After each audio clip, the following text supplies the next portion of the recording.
안녕하세요. 온라인 경제 뉴스의 달인 알파균입니다. 밴드나 카카오톡에서 알파균 검색해 주세요. 카카오톡 오픈방도 열었습니다. 유통거인 롯데 변신 김정우 기자네요. 네, 많은 인수합병을 했다는 건데요. 롯데가 최근에 한 인수합병을 보면은 이 리스트가 여기 나와 있을 것 같은데 잠시만요. 네, UAM 사업도 열심히 하고 있고요. 메타버스 롯데정보통신이 좀 하고 있고요. 바이오 사업도 좀 심혈을 기울여서 하려고 하고 있습니다. 주인 바뀌어도 순항 대우건설 역대 최대 영업이익 달성했습니다. 네, 대우건설이 이제 중흥건설에 인수합병이 되죠.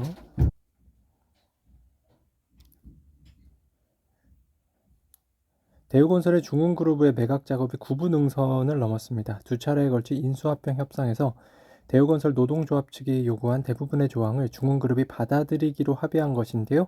합의 조건의 핵심은 독립경영권 보장입니다. 중흥그룹은 대우건설을 인수한 후 3년간 사업부 분할 매각과 법인 분할 등을 하지 않기로 했죠. 또한 대우건설의 대표를 향후 3년간 현재 근무 중인 대우건설의 임직원 중에서 선임하기로 했습니다. 건설업계 관계자는 규모가 작은 회사가 큰 기업을 인수한 과거의 사례를 보면 구조조정을 통해 수익성 높은 핵심 사업만 쏙 빼가는 형태가 많았다며, 단 대우건설과 중흥그룹의 합병을 보면 최소 3년간 안정적인 독립경영이 가능한 만큼 현재 흐름대로 호실적이 계속되면 독립경영이 계속될 가능성이 높다고 말했습니다. 사장님, 기업 물러줄 때 이 타이밍만 기억하세요. 예, 상속증여세에 관한 내용이니까 한번 잘 보시고요. 유별난 사람들의 명랑 뮤직 테라피 영화와 관련된 내용입니다. 네, 음악 좋아하시는 분들 보면 좋겠네요. 기술력 입증, 오미크론에 다시 떠오른 수젠텍, 김윤석 기자인데요. 수젠텍이 이제 진단키트 하는 회사죠. 조회수가 2건이나 됐습니다. 김윤석 기자 축하드립니다. 2019년 기술 특례 상장으로 코스닥 시장에 입성했다. 수젠텍과 손미진 대표가 주목받은 것은 2020년이다. 코로나19 사태가 발발하면서 진단 제품의 수요가 급증했기 때문이다. 2019년 3억 원 수준이던 현장 진단 제품 매출은 2020년 390억 원으로 치솟았다.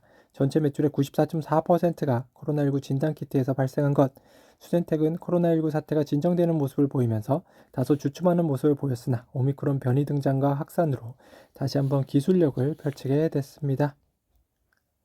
재계 투톱 삼성 현대차 미안의 지배구조 개편 언제쯤 할까요? 이한든 머니투데이 기자입니다. 조회수 한 건이고요. 네, 이 표를 한번 볼게요. 표가 좀 잘 이렇게 정리가 돼 있는 것 같아요. 표가 꼭 나왔으면 좋겠네요. 네, 쿠팡이 왜 자꾸 뜰까요? 네, 이런 거 좀 잘 없애줘야 될 텐데요. 예, 이거 보여드리려고 했습니다. 오늘과 삼성물산을 가지고 있죠. 그리고 삼성물산의 삼성바이오로직스 43%, 그리고 삼성물산이 삼성전자 5%, 삼성물산이 삼성생명 19% 가지고 있고요. 삼성생명이 또 삼성전자 8%, 삼성전자가 또 삼성바이오로직스 31% 이렇게 가지고 있습니다. 네, 이 순환 출자 구르를 어떻게 뽑을까요? 유력한 시나리오는 현대모비스의 모듈 AS 부품 사업을 인적 분할해 현대글로비스와 합병한 후 총수일가가 기아 현대제차 현대글로비스의 현대모비스 지분을 매입하는 방안이다. 현대차와 현대모비스를 각각 존속회사와 사업회사로 분할한 뒤 존속회사는 존속회사끼리, 사업회사는 사업회사끼리 합병해 총수일가가 현대차 현대모비스 존속회사, 현대차 현대모비스 사업회사로 재편하는 방안도 거론된다. 이외에 정혜자 일가가 직접 계열사의 현대모비스 지분을 매입하는 방안도 있지만 수조 원의 재원이 마련이 필요하다는 점이 걸림돌이라고 합니다. 쿠팡 따라 미국 간다, 한국 떠나려는 유니콘 기업들이 많아진다고 하네요. 네, 이게 해외에 또 기업 이전을 하는 걸 도와주는 회사도 있네요. 국내 상장된 S&P 500 ETF 중 수익률 가장 높은 상품은 무엇일까요? 네, S&P 500을 추정하는 많은 ETF, 한국 ETF도 있습니다. 관심 있게 보시면 좋을 것 같고요. 제대로 못 달리는 카카오킥, 정말 상생하니 제동 걸었을까요? 네, 요새 카카오 정말 많은 순환을 걷고 있는데요. 기존 킥 사업자가 카카오 모빌리티에 날을 세우는 이유는 간단합니다.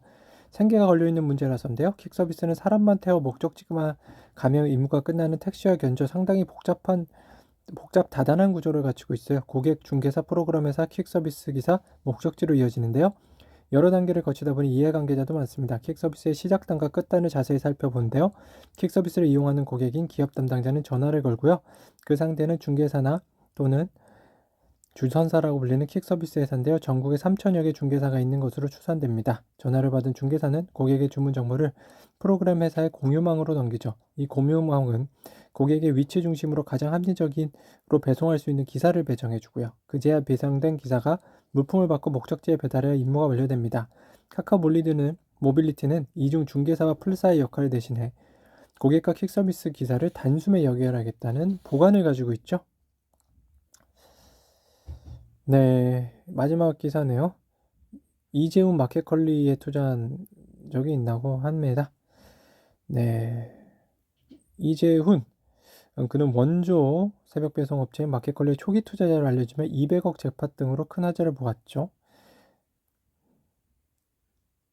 평소 재테크에 관심이 많다고 알려진 그는 친분이 있던 장덕수 DS 자산운용 회장의 소개로 창업 초기 단계인 스타트업 엔젤 투자로 나섰습니다.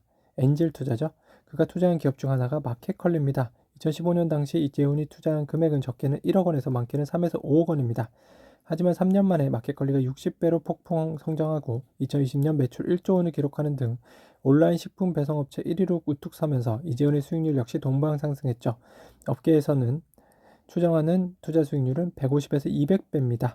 특히 마켓컬리는 상반기 중 증시 상장을 앞두고 있어 증시에 성공적으로 안착할 경우 이재훈이 보유한 지분 가치는 더 높아질 것으로 관측됩니다. 네, 알파균의 경제뉴스 오늘 여기까지 전해드릴게요. 밴드나 카카오톡에서 알파균 검색해주세요.